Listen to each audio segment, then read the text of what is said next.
And for more, let's cross to Dr. Jean Michel Gracies, who chairs the neuromotor therapy unit at the Henri Mondor Hospital in the Paris suburb of Créteil. Thank you for being with us here on France 24. Your reaction to the words there of the Pope, of the Vatican, which calls for reflection and protecting life, as it says. Well, these are cautious words. And I'm a physician, and I try to be cautious in my everyday actions too. You have a guy who is obviously massively handicapped, who cannot really direct his command to most of his muscles, except perhaps some facial muscles, who is, from the videos we've been able to see, able to transmit some emotions, it seems as though. And who am I, who are we to say that his life is not worth living when, in fact, half of his family thinks his life is worth living? And doctors are divided over this. Doctors are divided, as the family is, and it's no wonder. I mean, this is a difficult case. It must ask questions. Where do we stop? This is not an evolving disease. This is not a terminal cancer. This is not a neurodegenerative process. This is a trauma, a brain trauma.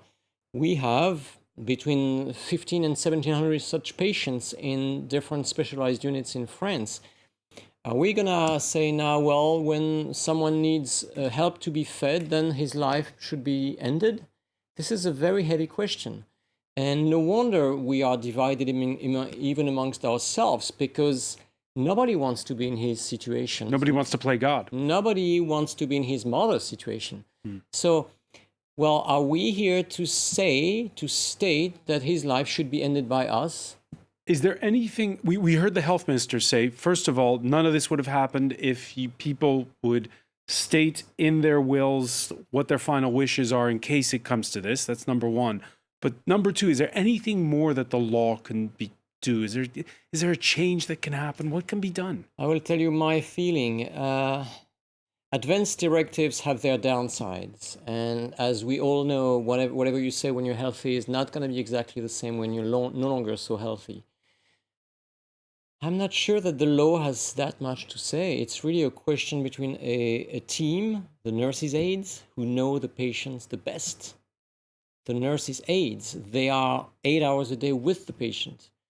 The whole team of nurses, the physician, the therapists.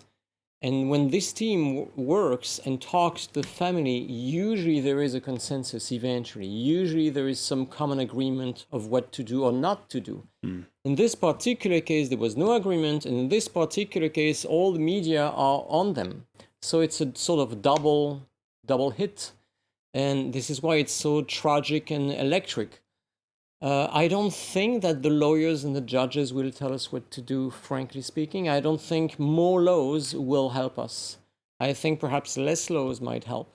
Less focus, mediatic focus on these cases. I have accepted to come yesterday to the media because I thought I couldn't stay quiet anymore. I thought our discipline of physical medicine and rehabilitation should have a voice and say that we treat these patients all year long. And these patients are many.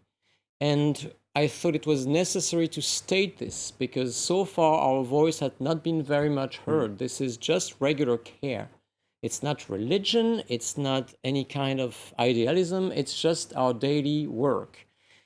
Well, we do encounter situations when we feel with the family that we should perhaps make the end shorter. And we do encounter other situations like his where we have no argument for that, at least at first and second sight. It's ad hoc and it's better to do it away from the spotlight. For sure. Dr. Jean Michel Gracies, I want to thank you so much for joining us. Thank you.